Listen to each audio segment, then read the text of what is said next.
Dear students, last class we finished the first chapter in the unit 5, National Income and Basic Concepts. Now today's class starts with the chapter 2, that is the basic concepts of macroeconomics. So in this chapter our learning objectives, because learning objectives is very important कि हम कौन कौन से topic इसमें finish करने जा रहे हैं. So our learning objectives are, first topic is domestic territory. Okay, so domestic territory means you have to understand this territory is closely concerned with the economic territory. So alternatively, domestic territory and economic territory are same. Second topic will be normal residents. It's the economic residents and factor income and transfer income, final goods. So these are the learning objectives. Now the first topic is domestic territory. What do you mean by domestic or economic territory? So the very simple answer you can give, domestic territory refers to that territory or that area which is administered, which is controlled by the government. Very simple words. वो सारा का सारा territory जो एक सरकार, जो एक government, एक सॉवरन गवर्नमेंट जहाँ तक उस टेरिटरी को एडमिनिस्टर कर रही है, जहाँ तक उस टेरिटरी को गवर्न कर रही है, उस टेरिटरी को डोमेस्टिक टेरिटरी ट्रीट किया जाएगा. इसका मतलब ये होगा कि इकोनॉमिक ऑपरेशन करने का जहाँ तक एक गवर्नमेंट को राइट होता है वहाँ तक की टेरिटरी को इकोनॉमिक टेरिटरी ट्रीट किया जाएगा. In other words, economic territory means the political boundary of a country. Means in the world there are so many countries, there are so many sovereign countries, and they have their boundaries, they have their political control in their own countries. So in addition to the political boundary, domestic territory also include. अब यहाँ पर ये कह रहा है कि political boundary होने के बावजूद, जोग्राफिकल बाउंड्री, जोग्राफिकल टेरिटरी होने के बावजूद कुछ चीज़ों को डोमेस्टिक टेरिटरी के अंदर इंक्लूड किया जाएगा. कब? First point, ships and aircrafts. आपको पता है कि शिप्स और एयरक्राफ्ट एक देश के पॉलिटिकल बाउंड्री से बाहर जाते हैं, वो अपना इकोनॉमिक ऑपरेशन करते हैं, वो अपना इकोनॉमिक एक्टिविटी करते हैं beyond the boundary of a particular nation from which they are registered और they are they are born. So ships and aircrafts owned and operated by the normal residents between two or more country. For example, कि आपको पता है कि air India Russia और Japan या US और UK के बीच में फ़्लाइट लेती है और वहाँ से उसको जो भी रेवेन्यू अर्निंग होती है वो रेवेन्यू किस कंट्री की रेवेन्यू और इनकम मानी जाएगी, बताइए. सो इट्स वेरी सिंपल कि वो जो एयर इंडिया है, वो जो एंटिटी है, जो एंटरप्राइज है, वो रजिस्टर्ड किस देश से हुई है, कौन सा कंट्री उसको कंपनी एक्ट के अंदर रजिस्टर्ड किया हुआ है. तो ऑब्वियस ही बात है कि एयर इंडिया हमारे यहाँ की यानी कि इंडिया की एंटरप्राइज है, इंडिया की एंटिटी है. सो एयर इंडिया जहाँ से भी फ्लाइट टेक ऑफ करे और जहाँ भी लैंड करे, but air India is the enterprise of India. So air India is the domestic territory of India, बजाय इसके जोग्राफिकली वो कहीं भी चल रही हो. सेकेंड पॉइंट बहुत इंटरेस्टिंग है इसके अंदर, fishing whistles, oil and natural gas rigs and floating platforms operated by the residents of a country in the international water where they have the exclusive rights of operation. इसका मतलब ये है, आपको पता होगा कि इंडिया जो है वो 3 part of the India's geographical boundary is covered with water. Suppose in the Pacific Ocean कि एक फिशरमैन जो है फॉर द फिशिंग विसल्स वो अंदर जाता है और कई बार वो अपने जोग्राफिकल बाउंड्री के बाहर इंटरनेशनल वाटर में चला जाता है। तो अगर इंटरनेशनल वाटर में वो अपना इकोनॉमिक एक्टिविटी तभी कर पाएगा, वो उसको अपना टेरिटरी तभी एज्यूम कर पाएगा जब गवर्नमेंट ऑफ इंडिया के पास में उसको ऑपरेशन करने का एक्सक्लूसिव राइट होगा। अगर भारत सरकार के पास में एक्सक्लूसिव राइट नहीं है तो वो इलीगल ट्रीट किया जाएगा फिशरमैन। थर्ड पॉइंट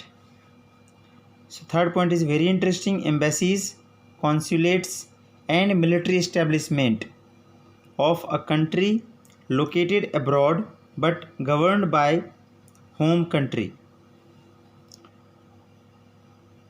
आपको पता है कि हर एक देश का अपना एम्बेसी दूसरे देशों में होता है और उस देश के अंदर दूसरे कंट्री से आए हुए एम्बेसडर्स होते हैं, कॉन्सुलेट्स होते हैं। So for example US embassy अगर मान लीजिए इंडिया में है बट उस पर पॉलिटिकल कंट्रोल किसका है? वेरी सिंपल आंसर, उस पर पॉलिटिकल कंट्रोल यूएस का है, यूएस गवर्नमेंट का है। So in that situation whether that embassy is located in India but that embassy is controlled, that embassy is political controlled by the US, so that embassy is treated as the domestic territory of USA। Same pattern हमारे embassies में भी होगा कि India का ambassador अगर किसी बाहर की कंट्रीज़ में है तो बावजूद इसके कि वो हमारी डोमेस्टिक टेरिटरी से बाहर है बट वो हमारे बिहाफ पे काम कर रहे हैं तो वो हमारी डोमेस्टिक टेरिटरी में काउंट किए जाएंगे। ओके, नाउ अब हम देखेंगे कि कब डोमेस्टिक टेरिटरी में इंक्लूड नहीं किया जाता किन चीज़ों को, जबकि वो नज़र आते हैं कि पॉलिटिकल जोग्राफिकल बाउंड्री में वो हैं बट बावजूद इसके वो डोमेस्टिक टेरिटरी एज्यूम नहीं किए जाते या इंक्लूड नहीं होते। इसका पहला एग्जांपल होगा कि एम्बेसीज, कॉन्सुलेट्स और military establishments of a foreign country in domestic country are not treated as the economic territory of domestic country। Suppose here the domestic territory means India, domestic country means India, and India के अंदर बाहर के जो भी embassies होंगे, चाहे वो US embassy है, फ्रेंच एम्बेसी है, रशियन एम्बेसी है, जापान एम्बेसी है, ये सारे कंट्रीज अपने अपने एम्बेसी यहाँ पर अपॉइंट करते हैं बट इनके ऊपर हमारा कोई कंट्रोल नहीं होता। ये सारे के सारे अपने होम कंट्री के बिहाफ पे काम करेंगे। जैसे US embassy will work on the behalf of the US government, Russian embassy will work on the behalf of Russian government. In the same way Japanese embassies will work on the behalf of the Japan government. Okay, so they will not follow the guidelines issued by the government of India, they will follow the guidelines issued by their own country, that is Japan. So they are not considered as the domestic territory of India whether they are located in India। भले ही वो India में locate हो रहे हैं लेकिन वो India के domestic territory नहीं माने जाएंगे क्योंकि उस पर पॉलिटिकल कंट्रोल इंडिया का नहीं है। Second point, international organisation. आप जानते हैं बहुत सारे इंटरनेशनल ऑर्गेनाइजेशन आप प्रीवियस क्लासों में पढ़े होंगे, लाइक यूनिसेफ है, यूएनओ है, डब्ल्यूएचओ है एंड डब्ल्यूटीओ है, वर्ल्ड ट्रेड ऑर्गेनाइजेशंस वगैरह हैं। ये सब इंटरनेशनल ऑर्गेनाइजेशन माने जाते हैं। तो इंटरनेशनल ऑर्गेनाइजेशन के केस में यहाँ पर एक एक्सेप्शन होता है कि located with in the geographical boundaries of a country. Okay, उसको आप डोमेस्टिक टेरिटरी काउंट नहीं करेंगे। फॉर एग्ज़ाम्पल अगर मान लीजिए हमारी दिल्ली में यूएन का कोई ऑफिस है तो बावजूद इसके कि वो इंडिया में लोकेट हो रहा है लेकिन वो इंडिया का डोमेस्टिक टेरिटरी नहीं माना जाएगा क्योंकि वो इंटरनेशनल ऑर्गेनाइजेशन है। Now our next topic is normal resident. Normal resident, you know, resident means resident is classified in two part, whether the living resident or non-living। non-living means हमारे यहाँ पर मतलब होता है जो हम इंस्टीट्यूशंस रजिस्टर्ड करते हैं जिसको आप रेजिडेंट ट्रीट करते हैं, आर्टिफिशियल रेजिडेंट और लिविंग रेजिडेंट। तो दोनों इसमें आते हैं। नॉर्मल रेजिडेंट के अंदर इंडिविजुअल भी आते हैं लाइक राम एंड श्याम, और इंस्टीट्यूशन भी आते हैं लाइक मदर डेयरी और अमूल और रिलायंस इंटरप्राइजेज, ये सारे। तो यहाँ जो नॉर्मल रेजिडेंट का कंसर्न है वो इस बात से है कि उस नॉर्मल रेजिडेंट का इकोनॉमिक इंटरेस्ट कहाँ पर है, उसकी लिविंग कहाँ से चल रही है। कहने का मतलब ये है कि जिस देश के अंदर वो ऑर्डिनरली रिसाइड कर रहा होगा और जहाँ से उसका इकोनॉमिक अर्निंग आ रहा होगा, उस कंट्री का वो नॉर्मल रेजिडेंट माना जाएगा, weather he is the citizen of that country और अदर कंट्री। सो सिटीजनशिप और नॉर्मल रेजिडेंट में आपको कंफ्यूज नहीं होना है। ध्यान से समझें कि नॉर्मल रेजिडेंट एक इकोनॉमिक कंसेप्ट है, that's why this topic is आप इसको इकोनॉमिक्स में देख रहे हैं, और सिटीजनशिप एक लीगल कंसेप्ट है। तो normal residents means an individual और an institution which economic interest lies in that country where he ordinarily resides. So following are not included under the category of normal residents. कौन कौन से normal resident में consider नहीं किए जाएंगे? पहला, foreign tourists and visitors and for the medical purpose. जैसे मान लीजिए अगर कोई विदेशी ताजमहल घूमने के लिए आता है, ताजमहल विजिट करने के लिए आता है, या किसी पर्पस से आता है, वो टूरिज़्म के पर्पस से आता है, उस कंडीशन में उसका इकोनॉमिक इंटरेस्ट उसी देश में है, वो केवल अपना टूरिज़्म के लिए यहाँ पर आ रहा है। जैसे अगर आप दिल्ली में रहते हैं और आप घूमने के लिए जयपुर जाते हैं, तो आप जयपुर के रेजिडेंट नहीं बन जाएंगे, आप जयपुर के रिहायशी नहीं कहलाएंगे, आप दिल्ली के ही रहेंगे।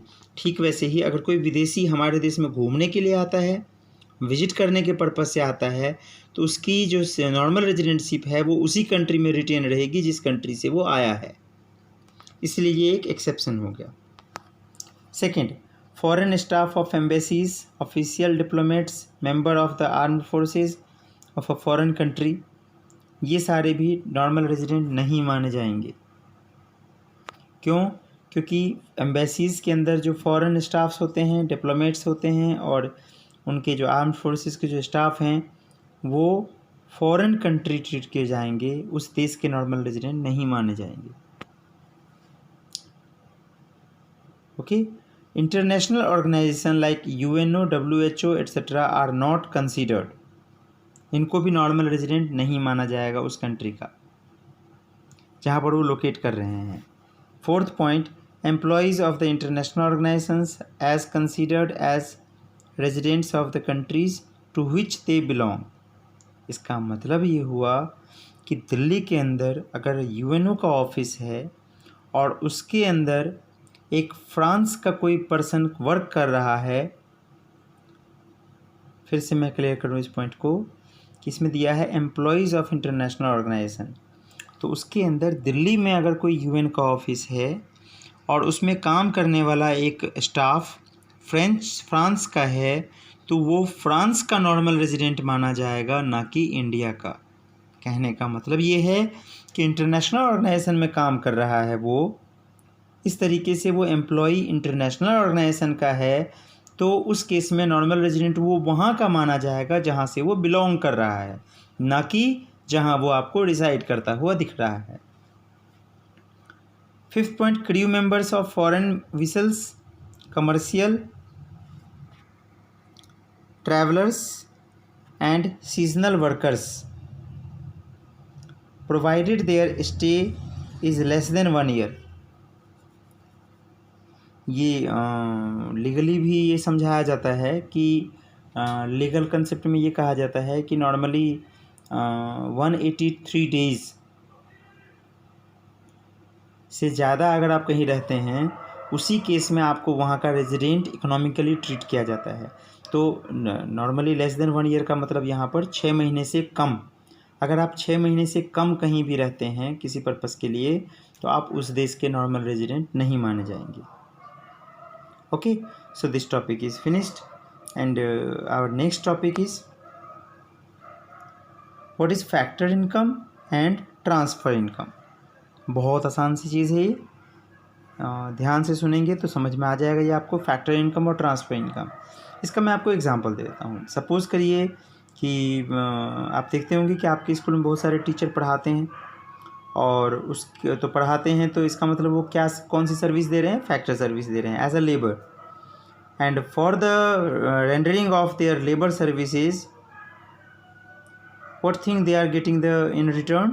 They are getting the salary, they are getting some allowances. So वो जो सैलरी है वो उनके अपने फैक्टर सर्विस के बदले में उनको मिली हुई है, that is the factor income, means salary is the factor income. Transfer income क्या है? ट्रांसफ़र इनकम एक अर्नड इनकम नहीं है। ट्रांसफ़र इनकम जो बगैर किसी सर्विस को रेंडर किए हुए दी जाती है। फॉर एग्ज़ाम्पल, एक फादर अपने बेटे को पॉकेट मनी देते हैं, बदले में क्या उस लड़के ने, उस बच्चे ने क्या कोई सर्विस रेंडर करी है फादर को? नहीं करी है। इसका मतलब वो ट्रांसफ़र इनकम है। या old age pension and scholarships given by the government to the childrens. Okay, so अब डेफिनीशन देखते हैं। Factor income refers to that income in which income is received against the factor services is rendered.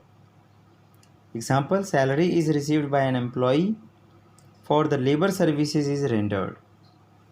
So factor service को हम